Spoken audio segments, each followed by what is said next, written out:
இப்போ இலங்கையில எரிபொருளுக்கான விலை அதிகரிச்சிருக்கே, இது ஒரு சாதாரண விலையேற்றம் அப்படின்னு நீங்க நினைக்கீங்களா? இல்ல இந்த விலையேற்றம் இதோட நின்றும் அப்படின்னு நீங்க நினைக்கீங்களா? இது ஒரு சாதாரண விலையேற்றம் இல்ல. இதற்கு பிறகு நிறைய கிரைசிஸ் ஸ்ரீலங்கால நடக்க போகுது அப்படிங்கிறதுக்கான ஒரு வார்னிங் சிக்னல் தான் இது. இந்த எரிபொருள் விலையேற்றம் நாம நினைச்சு பார்க்காத வகையில நம்முடைய வாழ்க்கையை பாதிக்க போகுது. எரிபொருட்களுக்கான விலையேற்றம் முதல் தடவையிலேயே 25% அதிகரித்து விட்டது. பெட்ரோல், டீசல் அனைத்து வகையான எரிபொருட்களுக்கும் விலை அதிகரித்து விட்டது. இந்த விலையேற்றத்துக்கான காரணம் உங்களுக்கு தெரியும். இது மத்திய கிழக்காசிய நாடுகளில் நடக்கிற வார் மற்றும் அந்த strait of Hormuz oil transport ஆகிற முக்கியமான ஜலசந்தி அது மூடப்பட்டிருக்கிறது. அதகத்துக்கு தேவையான 20% எண்ணெய் அதனாலதான் டிரான்ஸ்போர்ட் ஆகும். அது மூடப்பட்டிருக்குது. அதனால விலையேற்றம் அதிகரிச்சிருக்குது. இது எல்லாருக்கும் தெரியும். ஆனா உலகத்துல இப்படி எங்க கிரைசிஸ் வந்தாலும் ஏன் அது ஸ்ரீலங்காவை மிகவும் அதிகமாக பாதிக்குது?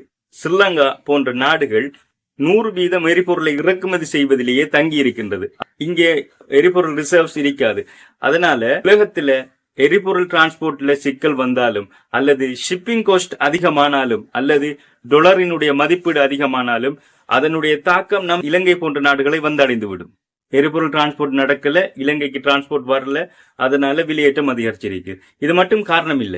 இலங்கையில பெட்ரோலுக்குடைய ரிசர்வ்ஸ் குறைஞ்சிட்டு. காரணம் என்ன? பெனிக் பையிங். அதிகமாகவே மக்கள் பயத்தினால எரிபொருட்களை வாங்கி வீட்டுல குவிக்க தொடங்கினாங்க. இப்ப எரிபொருட்களை வாங்கி வீட்டுல குவிக்க தொடங்கின உடனே அடுத்த பயம் வந்து ஒவ்வொருத்தரும் லைனை கிரியேட் பண்ணி அங்க ஸ்டாக்ஸ மொத்தமாவே காலி பண்ணியாச்சு. இந்த நிலை தொடர்ந்தால், இந்த யுத்தம் தொடர்ந்தால், இந்த டிரான்ஸ்போர்ட் பாதிக்கப்பட்டால் இலங்கையில இதுக்கு பிறகு என்னென்ன பிரச்சனை வரும் உங்களுக்கு தெரியுமா? இந்த யுத்தம் தொடர்ந்தா இது எரிபொருளினுடைய விலையேற்றம் அதிகரிக்கும். சொல்ல முடியாது. பெட்ரோல் 1 லிட்டர் 500 ரூபாய்ங்கிற பிரைஸ தொட்டா கூட ஆச்சரியப்படுறதுக்கு இல்ல. எரிபொருளினுடைய விலையேற்றம் அதிகரிச்சா அடிப்படைக்கு தேவையான அனைத்து பொருட்களின் விலையேற்றம் அதிகரிக்கும். மருந்து, உணவு மற்றும் ஏனைய பொருட்களுக்கான விலைகள் அதிகரித்துவிடும். இதுல டிரான்ஸ்போர்ட் செலவு, பஸ் கட்டணம் அப்படின்னு சொல்லி அனைத்து வகையான விலைகளும் அதிகரிக்கும் போது மக்களுடைய அன்றாட வாழ்வாதாரம் பாதிக்கப்படும். சரி, விலையேற்றம் அதிகரித்து கொண்டே போகுது, அப்படியே இருக்கட்டும். ஆனா எரிபொருள் வரல அப்படின்னு சொன்னா அன்றாட தேவையான அனைத்து வகையான டிரான்ஸ்போர்ட்டும் நின்றுவிடும். விலைகளுக்கு செல்ல முடியாது. மீனவர்கள் அவர்களுடைய படகுகளுக்கு தேவையான எரிபொருட்களை வாங்க முடியாது. அவர்களுடைய வாழ்வாதாரம் பாதிக்கப்படும். வேலைகளுக்கு செல்பவர்கள், அன்றாட கூலி வேலைகளுக்கு செல்பவர்களுடைய வாழ்க்கை நிலை பாதிக்கப்படும்.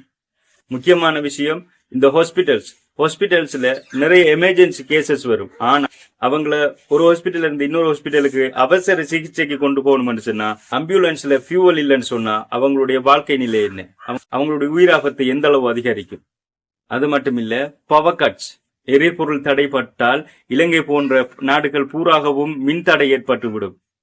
கரண்ட் இல்லைன்னு சொன்னா நீங்க நம்முடைய வாழ்க்கை எவ்வாறு இருக்கும் என்பதை நாங்க கொஞ்ச காலம் அனுபவிச்சிருக்கோம். அதே மாதிரி ஒரு நிலைப்பாடு மீண்டும் வருவதற்கான வாய்ப்பு இருக்கிறது.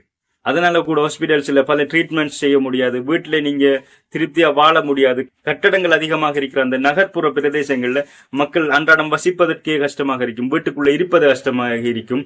இது ஒரு வெப்பநிலை அதிகரித்து கொண்டு வருகின்ற காலநிலை வேறு.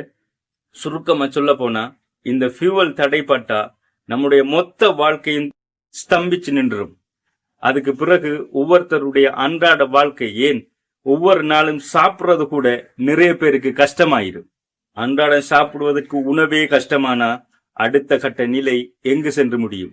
சரி, இந்த எரிபொருள் இல்லாம போனா, தடைப்பட்டா அது உங்களுக்கு எப்படிப்பட்ட தாக்கங்களை உருவாக்கும் அப்படிங்கிற விஷயங்களை மறக்காம கமெண்ட்ல சொல்லுங்க. உங்களை மற்றொரு வீடியோவில் வந்து சந்திக்கேன். அப்படி நான் போடக்கூடிய வீடியோஸ் உங்களுக்கு வந்து சேரணும்டா மறக்காம இந்த சேனலை சப்ஸ்கிரைப் பண்ணி வைங்க. அந்த பெல் ஐக்கனையும் கிளிக் பண்ணி வைங்க.